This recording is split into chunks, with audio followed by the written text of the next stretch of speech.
Squarespace for sponsoring this video. Hello everyone, welcome back. So this is part 2 of my I Got Arrested in Japan series. If you haven't seen part 1, definitely go check out that video first. Y'all, this video is going up super late. I almost didn't post it because I was just not feeling the type of random weirdos that the video was attracting. This channel is a very positive, happy space, and I'd like to keep it that way. I was getting all kind of nasty, racist comments. Anytime you have a comment or a video that doesn't paint Japan as this perfect utopia, just attracts so much negativity. Like, how dare you not say Japan is absolutely perfect? How dare you point out the flaw? Go home! I shouldn't punish my amazing, supportive subscribers who just want to know what happened and genuinely care for me just because of a few bad apples. So I'm posting the video, and I hope I don't have to remind y'all to just be good people and not post weird, baseless, negative comments. So yeah, let's get into it. Alright, so I'm just finishing up part 2, and I was not sure if I was going to include this part in the video or not, which was the reason why I got arrested. Number one, I'm not trying to get in trouble. Like, I'm not trying to put in too many details. I don't really know the law like that. I'm not trying to put my foot in my mouth and step into any more nonsense. So I was just like, let me leave the details out. Number 2, in order for me to say why I got arrested, I would have to relive the most traumatic part of all of this. I wanted to make a video about what a Japanese detention center is, what happens in there, because this is what people don't know about. I think a lot of people were getting confused, like this was jail. It's not jail. That is the whole point. Like, that's the whole problem. This is a place you go when you're just suspected of doing something. Like, you're not a criminal and you haven't done a crime, but you're being kept at a place like this. And the reasons can vary from actually committing a crime to the most minor thing that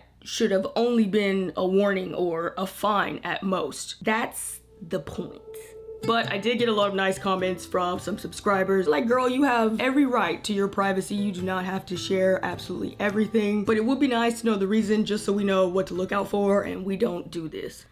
Bruh. It's hard to warn you about what not to do when I didn't actually do the thing. So this entire thing happened because somebody else sent a package to my house and there was something illegal in that package. Y'all, I didn't even get the package. It was confiscated at the airport or, I don't know, post office, wherever. No idea the contents. Didn't even know what all was in the box. Also, never even got the package.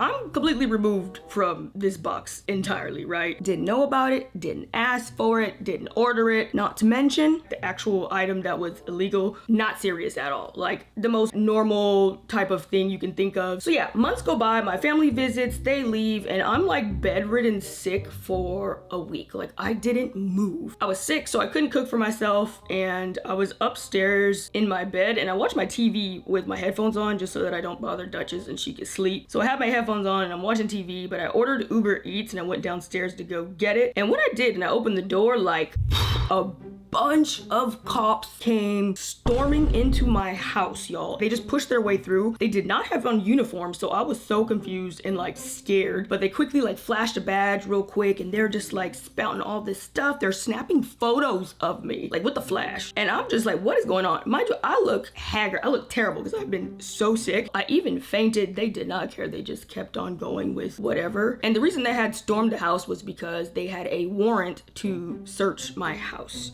Very traumatizing. I'm not even gonna talk about that, but poor Duchess, my cat never recovered from that moment. They were like, we're here because of da-da-da-da-da, and I had no idea what they was talking about, so I was really confused. But at the same time, I was kind of relieved because I was like, okay, whatever this is, it's not something that I did. I'm sure I could just clear it up because I don't even know what you're talking about. Clearly, this must be like a misunderstanding or something. So yeah, they searched the entire house and of course, didn't find nothing. They also had a warrant for all 4 of my cell phones, my passport, and my ID, and they held on to those for months. And I was really worried because I was supposed to be going to my friend's wedding in the UK, and I was like, girl, I don't even know if I'm gonna make it because of this investigation. I was very cooperative. I went to all of the voluntary investigations. Months pass, obviously they don't find anything, and returned all of my phones and my passport. I ended up getting all of that back, so I thought this was finished. I'm thinking everything's fine and this is over. So I leave to the UK to go to the wedding. I also go to America to go get treatment. My family did not want me to go back to Japan, but obviously I live there. That's where my job is, my house, my cat, everything. I'm going home, right? This is my house. So yeah, I go home. And that is when I got arrested. While I was away in America, they had sent me an email asking for something, but I didn't have it at the time. So I just didn't respond to the email right away. And that was where I messed up. I should have responded to them, but I didn't think it was that serious. It wasn't like months went by, I didn't respond to them. I just didn't respond because I didn't have what they were asking for at the time. Oh, again, mind you, I thought all this was over. I thought it was a done deal. So yeah, when I came back from my trip, that is when I got arrested because they now had like a reason, which was they feared that I was fleeing or trying to, leave during this investigation, which I thought was over, by the way. Also, if I'm trying to flee, I'm gonna leave. I'm not coming back. Like that, all of it didn't even make no sense. But yeah, I guess that was good enough reason, and that is why I was arrested and detained. So yeah, as I explained, I was arrested and held at this Japanese detention facility, which is actually a lot more like a torture facility. I think we left off at where I just got moved into a single cell by myself because I have a health condition. That was like day 2. The first few days when you get there, you're gonna be super duper busy. Basically, you have to go to the prosecutor's office and they just shackle all the girls together with handcuffs and chains and belts. Like, I know someone's in here for jaywalking. The whole 9. And again, this is before you have even been convicted. Innocent people are held here. Again, I know this is a lot of information, so if you want more details on this, I did create a blog thanks to today's sponsor, Squarespace, that you can check out over on my website, sundaycity.com. And if there's anything that you want to create, definitely check out Squarespace. It's an all-in-one platform you can use to create so many different things. You can make a website like I did. Maybe you want to start a podcast or open up an online store. They have tons of features that make it super duper easy. Like if you're not into design, they have a lot of beautiful customizable templates that you can use, Squarespace AI that can help you write, and even amazing analytics that will help you to track and see how your website is doing. If you're interested, you can go to squarespace.com and sign up for a free trial. And when you're ready to launch, go to squarespace.com/sundaylove and you'll save 10% off of your first purchase of a website or domain. And thank you again, Squarespace, for sponsoring today's video. So yeah, getting out of the facility pretty much takes the entire day. We start at 8 a.m. and we don't get back until around 7 p.m. Y'all, I thought this place was terrible. Wait until you get to the prosecutor's office day. By the end of that day, I was like looking forward to getting back into my little white box cell. I was like, I can't wait to get back over there. That's how bad it was. So they chain us all together in a line and load us up on the bus. The only good part about that was I actually finally got to ride. Finally, I didn't want to do that. I got to ride a jail bus. I thought that was very interesting. It is a typical jail bus that you have in your head with like the barred windows and all that stuff. The windows are super duper tinted, so you can't really see that much stuff. I got to ride 4 different ones, and one of them I almost had a little heart attack. So we in the bus, right? The windows is crazy tinted, and I know they got some kind of weird film on the window. I'm just looking out the window excited because we don't have any windows in that cell, and I haven't seen the outside world, so I'm just like trying to take it all in, right? We drive past this gigantic building with a lot of windows that are reflective, and I could see the reflection of the bus on the building window. And I also could see my little head looking out the window. I was like, no! We have not been driving for over an hour with me sticking my head out of a prison bus. Somebody could have saw me like, girl, yeah, I'm pretty sure I just saw Sunday on a prison bus. You sure that was her? Yeah, girl, it was her. Her hair was really jacked, but it looked like her. I don't even, like, how do I even explain that? So I'm not actually sure if you could see straight into those because I saw myself and I hope nobody else did. This bus ride had my nerves so shot. Probably my biggest fear in life is drowning in a car. And we're driving over a bridge and I see some water and I'm sitting there with handcuffs chained to the chair of the bus. There's bars. The handcuffs got 2 locks, 2 different keys. I'm chained to other girls. This whole bus ride was just nightmare fuel. Like I just kept thinking about this bus going off the cliff into the water while we're all chained up. I'm done for.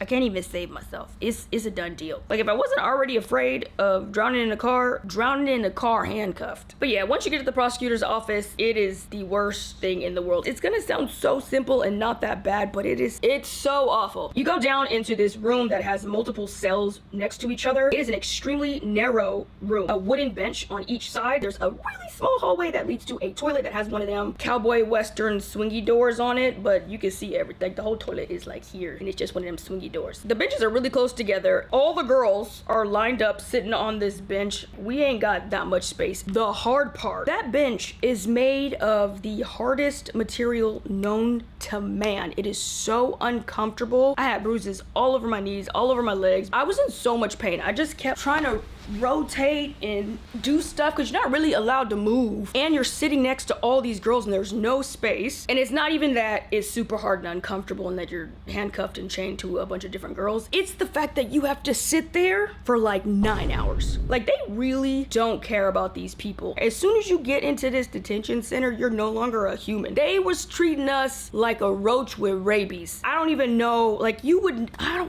how could you just do that to somebody? And there's like old people, there's people with arthritis, they're mentally unwell folks. Just So yeah, I think we got there around 9:30 and we didn't leave until 6. And you're just literally sitting there all day waiting because all the girls in every cell, and there's like other cells somewhere else, have to see the prosecutor. And so you have to wait for everyone to be done. And then there's also a lot of girls that are there to see the judge, and you gotta wait for everybody to be done. Takes all day. It gets worse. We eat breakfast at the detention center, but we do have lunch at the prosecutor's office. This place is just like extra HELL. I thought I had it bad with the white bread and the plain pasta noodles. No. For lunch, they give us one roll of bread. And it's not even like that good roll, like the Hawaiian roll. It's like that, please sir, may I have some more roll. It's just the longest day of your life and you get a roll of bread. Honestly, this should be illegal. I'm getting a headache even thinking about it. Also, I just want to know, if you're a single male and you've been looking for the baddies, I'm just gonna let you know right now, all the baddies in Japan, they're in prison. So my detention center is like a specific name in Tokyo, but there's a bunch, right? They got these detention center girls from all around the spot. We had the Harajuku girls. There was a lot of Gyaru girls in the Harajuku one. And I saw so many baddies. Like, I don't really use that word very often in Japan because they don't really try to do too much with their appearance. But I don't think I've ever seen that many gorgeous girls. And mind you, we in there in the worst conditions, hair, nails, skin not done, you know? And they was just like, all the cute girls are getting in trouble. That's where they are. Like, there was one girl that was so pretty, I literally was just staring at her in her face. She could see that I was staring at her and I just did not care. I just wanted to see her do anything with her face, like smile, talk, raise an eyebrow, anything, because she was just so gorgeous. I was like mesmerized or something. I don't know, but the baddies is in jail. Anyways, that place is so bad and you have to do that twice. So the first time you go, you see the prosecutor. He's kind of the one that's deciding, looking at your case, whether he wants to prosecute you or not. And if he prosecutes you, that is when you're gonna go to court and you have to see the judge and blah blah blah, right? The second day you have to do this all over again. Back on the bus, hard bench, hours of waiting, Dr. Scrooge bread roll, but this time you are gonna meet the judge. Both of those times I had my lawyer and he just advised me to remain silent, so I actually didn't do any talking and it was over really quickly. Although mine only lasted like 1 minute, I still had to wait there for 9 hours for everyone else to get finished with their meetings. So yeah, the first few days you're kind of busy because you're out of the facility a lot and it's just a whole procedure getting everybody out and back in. But after that, it was on to doing absolutely nothing for days. So let me explain the detention center's daily schedule. We got 6:30 wake up time, 12 o'clock is lunch, 3 p.m. is tenko, which is like this roll call, 6 p.m. is dinner, and 9 p.m. is bedtime. That's the schedule that they have in their rule book. That's not the schedule that it is. So wake up time is about 4 a.m. because you're only allowed to take a shower once every 5 days, and if it is your time to take a shower, instead of putting the shower in that excruciatingly long day of nothingness? No, they wake you up early to take a shower. So normally you get up at 6:30, they're waking you up at 5. They're waking you up at 5 a.m. to take a shower. And this causes a lot of noise. There's the cells opening, people talking, yada yada. So really, whether you're taking a shower or not, you're up at 5. Also, the staff is coming in around 4 and they are making so much noise. So for me, I'm awake at 4 a.m. The morning routine is so unnecessarily long. They wake you up by shoving that gosh dang food mat through the slot. It's noisy and they're like, pah, it just goes in there and you're like, all right, time to wake up. The order of this doesn't even make no sense, but you have to do it. After that, you make your futon, fold it up. Then you need to clean your food mat with a washcloth. No water, it's just a dry washcloth and you just making noise, rubbing it. It's not doing nothing. And then you have to fold that mat back up and put it away because it's not time to use it yet. Why did you give it to me already if we're not?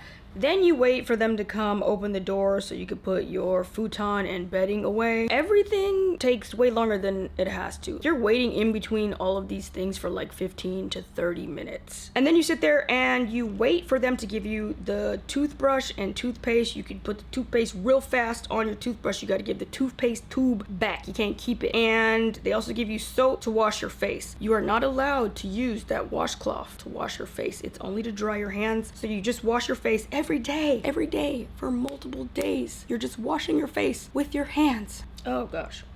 Brush your teeth, wash your face, then you give them back the soap and stuff. And then you can lay out your food mat and you have breakfast. I really hate brushing my teeth before breakfast. Like I always wanted to brush it afterwards. The only thing that I would eat in the morning for breakfast was miso soup in a bowl. And it really wasn't even miso soup. I called it miso memories because it was kind of just like the memory of miso soup once upon a time. And afterwards, you can have green tea in the same bowl as your miso soup. So if you don't like seaweed floating around in your green tea, that's too damn bad! After breakfast, you wait again for your one and only opportunity to get out of that cell. The rule book called this fresh air and exercise, but there really wasn't any exercise. Before you can leave the cell, you have to take off your sweater and socks. So you just have on a t-shirt and some plastic shoes. The fresh air is not outside. They take you to this completely enclosed concrete room and it has a really big window up at the top that lets in fresh air. It still ain't no windows. You still can't see outside and it is freezing in that room. You're not allowed to spend much time in here, and like I said, they make you take off your sweater and your socks, so you couldn't spend a lot of time in there even if you wanted to, unless you wanted to get sick. They make the entire experience very uncomfortable and not pleasant. But it's the only time that you get to leave your cell, so I always go. You're basically just finishing up your morning routine. You have to squat down over some newspaper to brush your hair. You're not allowed to stand up. And then there is a prison warden staff lady with a big table with everyone's lotion and chapstick on it. This is like one of the rare times when I get the opportunity to see other people who are there. There's this one chick in there. She was pretty much the only one in there that I saw that I felt like is probably on drugs. You know, I'm from California, so we know the look. Like, it's a look. Me and my little favorite guard, we were in the room and she comes up to us and she grabs our hand and then she starts stroking the middle of my palm with like one of her fingers. I think it was like the middle finger or something. She looks me in my eye and she says, I want to make love to you in English.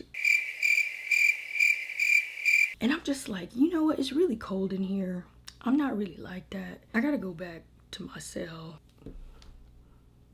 I thought she was for real at first, but then she explained in Japanese that some black guy taught her that and that's the only English that she's ever learned. I was like, oh, okay. Should probably explain that first. When you're done brushing your hair, you walk up to her and she will take the cap off the chapstick and hand it to you. You got 2 seconds. This was one of the hardest parts for me. I need chapstick multiple times a day. That little 2-second boop boop was not doing nothing for me. I literally was putting croquette grease on my lips at lunchtime.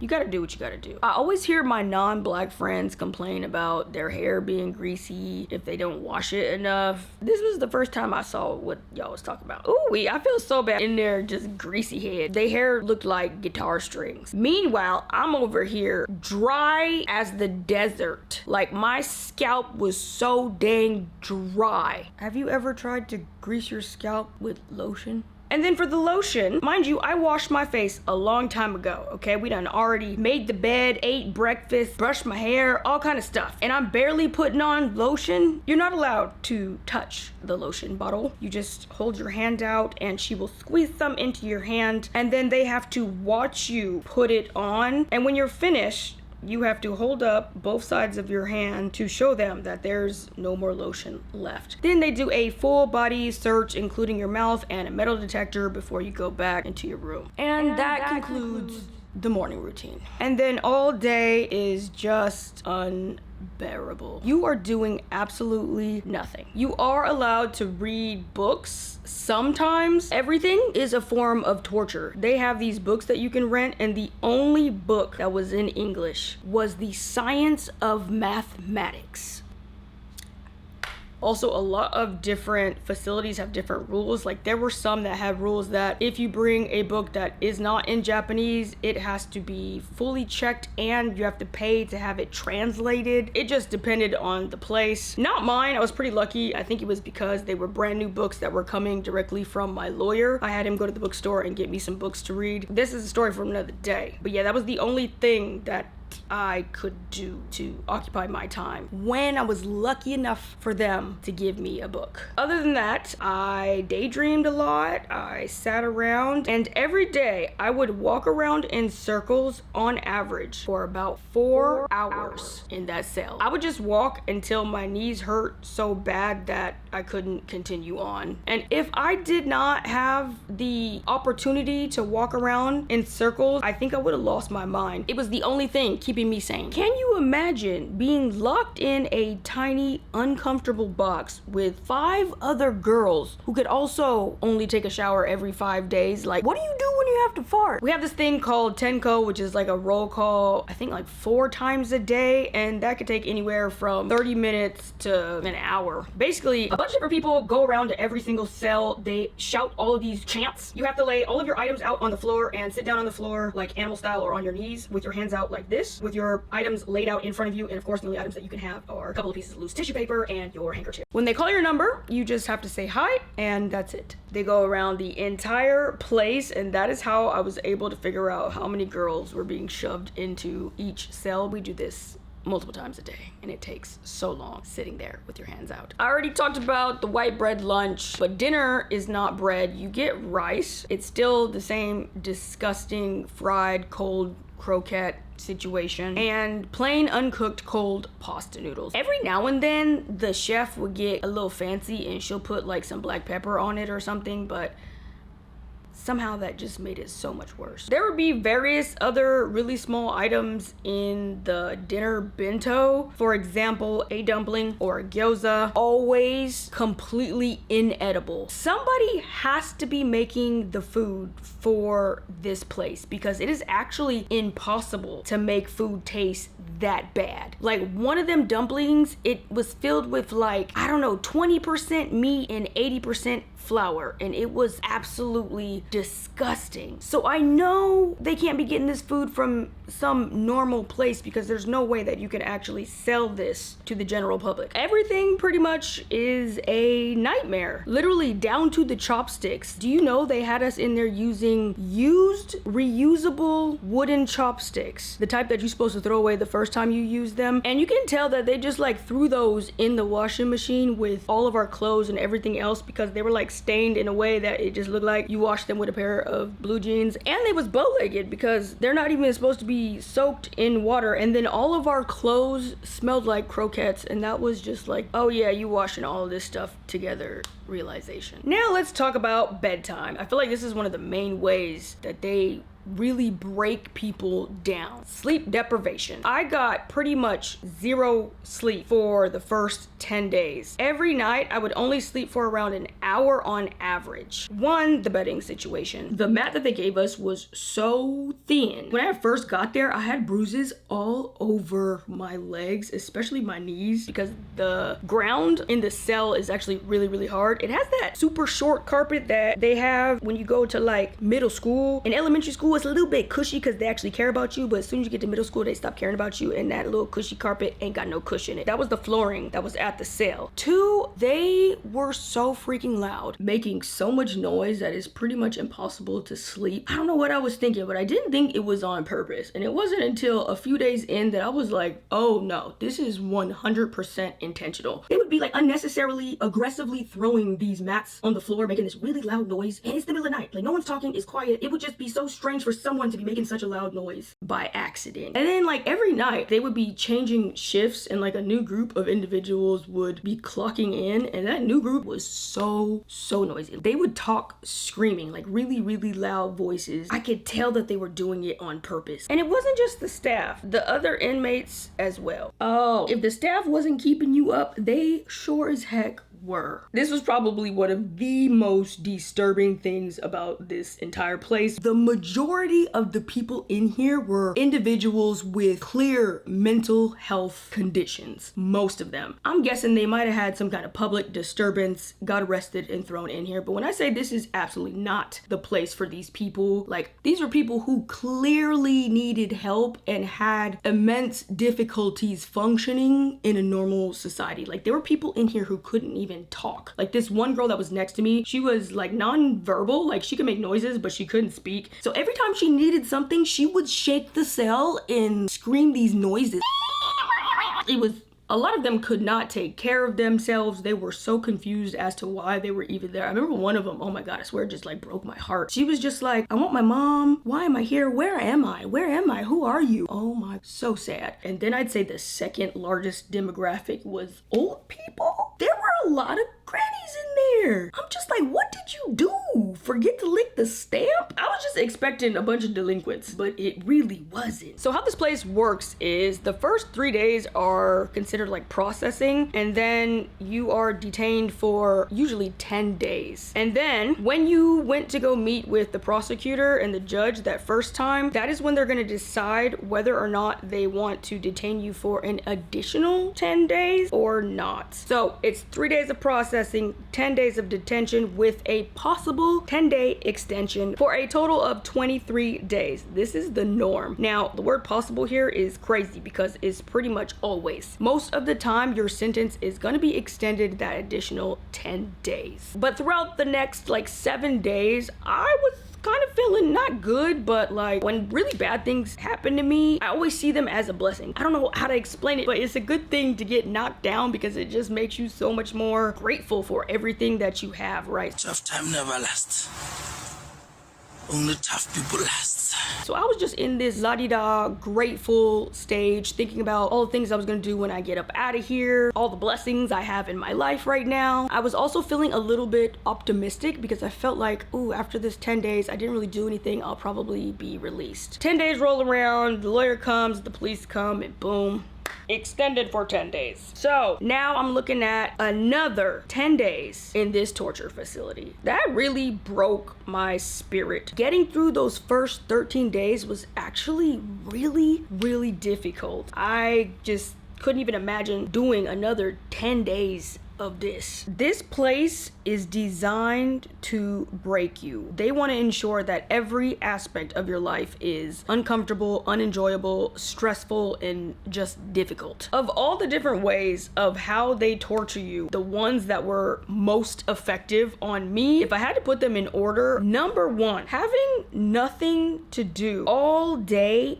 every day is excruciating. You can only daydream so much, you know? Matter of fact, I was starting to like make up things in my head. Like me and Omarion can only get married at the beach so many times. Number 2, no windows, no sunlight. Not having a window was messing with my mental health. I don't think I ever have been deprived of the outside before. Number 3, being stripped away from your life. Just knowing the entire world is still going on and you're just stuck in here. Can't go to work, can't pay bills, can't make money. My cat's outside, can't see my family, my friends, you know, it's just like everything's going while you're just sitting there. 4 would be the food. It was absolutely disgusting, but I was just so stressed, so tired, and so out of it that I wasn't really eating that much anyways. Number 5, sleeping. But again, I wasn't really sleeping that much. I think my body was in fight or flight mode. I was just like powering through all of it somehow. Next, the rules. There are a lot, like you just gonna figure it out as you go. They're really annoying, but once you learn all of them, it's like, okay, this is what it is. And lastly, only being able to speak Japanese. That didn't really bother me that much. Also, I'm not even trying to talk to y'all. So half the time it's wakarimasen, even though I do know what you said. Anyways, so the following 10 days were so excruciatingly painful. The time went by so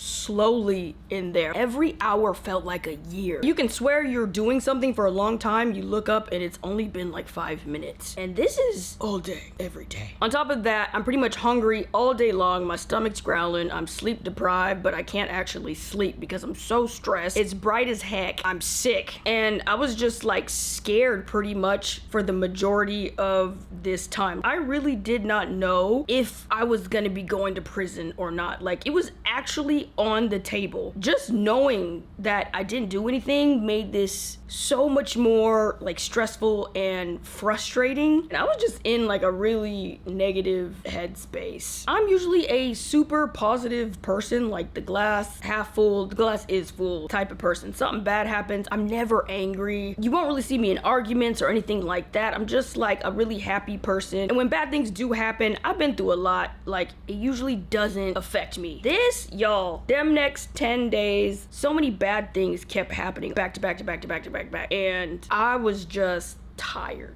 So I spent the remainder of that time mainly just like terrified. It's a foreign country. Everything is clearly really corrupt. Like that entire place is designed to get people to confess to a crime, whether they're innocent or guilty. They just want you convicted. They don't care whether you did it or not. And I'm just like, this is crazy and really, really scary. Like I could actually end up in prison. We were just waiting for the prosecutor to look at all of my evidence, my case, and decide whether or not he was going to be prosecuting me. Late at night, I met with my lawyer so that he can tell me the news for what's gonna happen next. I walk into the room and he's like, I got good news and bad news. And I'm like, okay. The good news is your case was dropped. Instantly, I was just like, duh. I don't even know why I was in here worrying. Girl, you didn't do nothing. You got evidence that you didn't do nothing. You should be good. Like, you should be fine, right? That was that optimistic way of thinking that got buried in there because it was just such a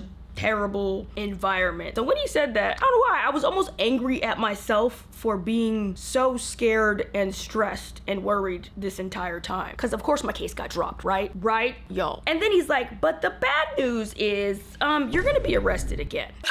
I didn't have nothing to say. He could tell I was just checked out. He started doing this nervous talking. He kept asking me like, does that make sense? Do you understand? Are you hearing what I'm saying? These phrases just so he could check to see if I'm even awake.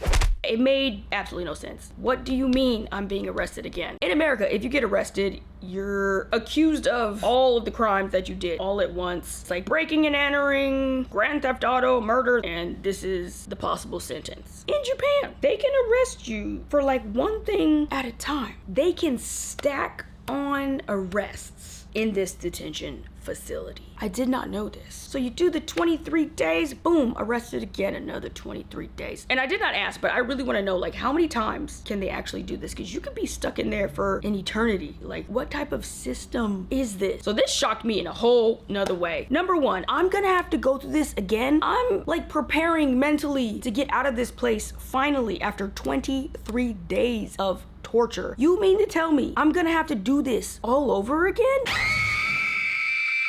Like, I don't think I have it in me. I really did not. This arrest doesn't even make any sense. It basically should be completely null and void because the first case was dropped. It's like related to the first case. Also, just want to mention, I didn't get arrested twice. Like, I did something, got out, and then I did something again. It was the exact same situation. It was just like a byproduct of the same situation. For example, having the item and smuggling being two separate arrests, but it's the same situation. It was like, if this is a no, then this is obviously no, but they still managed to get an arrest because, ooh, I don't even know if I should say this, but I didn't say this, by the way. The lawyer just told me, like, in Japan, they call the judge the police department's vending machine because they can get a warrant for anything at any time for any reason. The police can arrest you easily anytime. It's super easy for them to get arrest warrants. Now, do these arrests make any sense? Are they actually gonna get prosecuted? Will anything actually happen from that arrest? Maybe not. But if they arrest you, they can still hold you there at this detention facility. The people who were responsible for all of these arrests were extremely malicious. I was so nice to them. I don't even think I mentioned, but I was put on no communication, which basically means I can't talk to anybody. I can't make any phone calls, can't have any visitors. The only person that I can see is my lawyer. Even my lawyer, when he came to visit me, he was like, did you do something else? Are you sure that's the only thing that they are accusing you of? It actually does not make any sense that they put you on no communication. Out of all my cases, they usually don't do that. He was like, yeah, in all my years, I haven't seen that for a case like this. So he's like, is there something else? I was like, no, that's what it is. So I had to show him, you know, what I was being accused of. Not only me, but a lot of people involved in this all had the same opinion. Like, it really felt like, I don't know, I just found it really strange how they were going so hard. And again, this was going on for months. Y'all department really got money to spend because, like, there's real criminals out here doing stuff every single day. I don't know, something was just off about this whole thing. Like, the fact that they knew I was a YouTuber and they kept bringing this up during the case, like, the entire time. They kept, like, trying to sneak it into the paperwork. And I just kept noticing, like, why is this in here? What does that have to do with anything? Like, it was so strange that they kept mentioning this. Like, yeah, and you're an influencer and you're a YouTuber. I don't know, it just kind of made me feel like I was like this trophy arrest that they just really wanted to get. They just wanted their token trophy foreigner arrest. They didn't care who did it, if they did it, if they didn't do it. So although this arrest shouldn't have even been possible and it obviously was going to get dropped and made absolutely no sense, they still decided to arrest me just so that I can spend even more time and money stuck at this detention facility. So yeah, in the morning I was released. I never got to leave. I just went to the police station, signed another paper, and we did the whole thing all over again. So I didn't walk outside, didn't get to go home, nothing. I got back to the detention facility, arrested for a second time, and started another 10 days after 2 days of processing, so 12 days. So once again, I had to go through that entire going to the prosecutor and the judge's office 2-day debacle, same junk. This time, I didn't give myself the opportunity to even hope that the case would get dropped in 10 days because, as I said before, it's very common for them to extend it. So this time I was like, I'm not even gonna be hopeful, you know? This 12 days is probably gonna turn into 23. When the lawyer first gave me the news, I think I was just so devastated that he was kind of being a bit nicer than he normally would. Normally he kind of just tells me the nitty gritty, but he was adding fluff. He was really trying to reassure me that, like, everything's gonna be fine. I think it was just because I was, like, visibly just so distraught. But yeah, he sounded extremely confident that this case would be dropped and that this arrest is nothing. He even said to me, like, this one is way less serious than the other one. As a matter of fact, he's like, it would make absolutely no sense for them to prosecute you. Like, you're good. But then as the days went on and I had more meetings with my lawyer and we're getting the evidence and stuff for the case, like, his certainty just got a little less and less and less. Like, every meeting, like, one minute you're sure that this is gonna get dropped and the next minute it's like, well, you know, I don't know, you never know. So back to completely stressed out. Although I knew this arrest was really stupid and didn't even make any sense, I couldn't even relax knowing that this arrest would also get dropped. Like, there was still a chance somehow that I can go to prison all over again for a different reason that's even stupider. Y'all, the next 12 days. Meanwhile, Kat's just all alone at home, and this is eating away at my soul. Thank goodness I'm not a depressed or suicidal type of person, because I swear this would have did it. Woo, y'all, I kept saying to myself, like, I don't have any more in me. Like, those last 12 days, I completely checked out, and it was excruciating. Oh my God. I'm literally about to cry.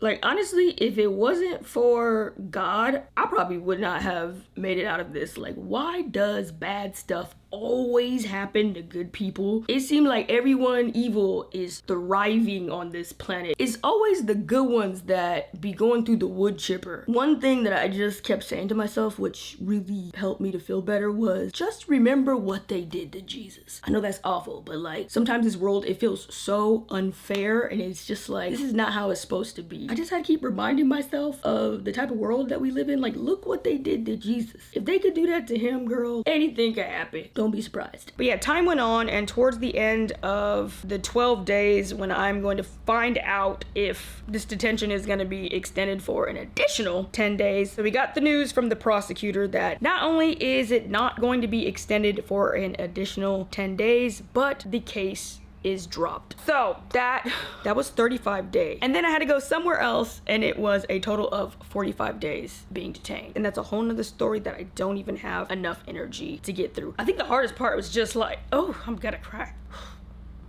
Like, being innocent and like being a good person, a positive person, like living your life, helping others, and just doing everything right, and then getting punished like this is just, that was just eating me alive for those last days. It was just like, why am I in here? And why me? Y'all, this like ruined my life in so many ways, especially financially. Like, I did not have that money for that lawyer. Like, I was literally in the middle of so many gigantic financial decisions that I had just made. Like, I really did not have it, and I had to pay all of this. At the end of it, everything was dropped. It was like, oh, you're good, you didn't do anything, but like, the damage is done. But yeah, if you appreciate this transparency and you know you enjoy the videos that I make, do me a big favor and hit the like button. There are already so many areas in my life that have been ruined by this situation, and y'all know how the algorithm is. I've been gone for a long time, I ain't been uploading. So if you appreciate this video and the videos that I make, please do me a favor and give this video a thumbs up. If you're feeling extra generous, leave a comment, or just be sure not to skip through the video. Play it all the way to the end. I would really appreciate any support on this video. So yeah, both of the cases were dropped. I do not have a record. I'm not in trouble or anything like that. But yeah, that's the end of the jail time to arrest, detention facility, torture place story. That's the end of that. Basically just wasted a lot of time, a lot of money, and a lot of my mental health was sacrificed in this nonsense. And again, this can happen to literally anybody for any reason, small, big. That's just how Japan works, and I had no idea. I did not know that these places exist. I did not know what they were designed for. I did not know that they don't care whether you're guilty or innocent. They just want to convict you. I did not know that they can stack arrests and keep you held at these facilities for months. I did not know they treated you lower than an animal. I just didn't know this about Japan, and I think a lot of people really need to know. All right, y'all, that's the story time. That's what was going on. I can't wait to get my life back on track. I'm just grateful that it's over. So yeah, if you guys liked this video and you appreciate the transparency, please be sure to give it a thumbs up. And if you haven't already, subscribe and join the family, because we have family over here. And yes, family, we're getting back into the normal every Sunday uploads. So I will see you guys back here next Sunday. Stay out of jail.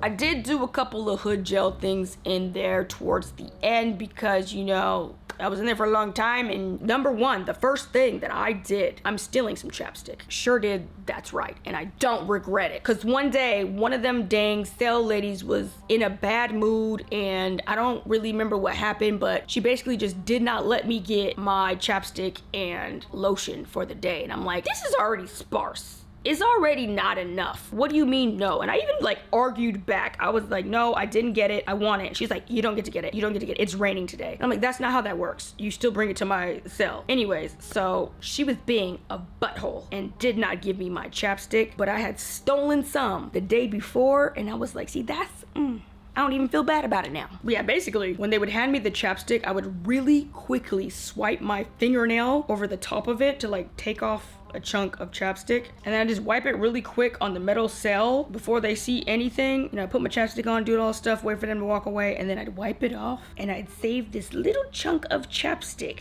in the metal sink because the sink was really cold. Yeah, so that was one. Stealing swabs of chapstick. I found a way to fold my bed to give me a little bit more cushion towards my head without them noticing, and surprisingly that lasted like the last 12 days. I was shocked that they did not catch on because they was catching on to everything. The other thing I wanted to do, but I chickened out, I really thought about stashing a piece of bread in the paper trash can in the toilet room. Like, you get this paper bag that you can put in the toilet room for the trash, and I was like, you know, I could put a piece of bread in there. Like, they really don't be checking this trash. All I gotta do is tell them in the morning that I don't have any trash to like empty out, and I could have me a little piece of bread at night because, oh my god, every day, did not matter what I ate, how much I ate, at 8:30, my stomach was talking. She had stuff to say, growling. I was starving every single night, and in my real life, I cannot sleep when I'm hungry at all. So this was a struggle, and I'm just like, if I just had a little piece of bread.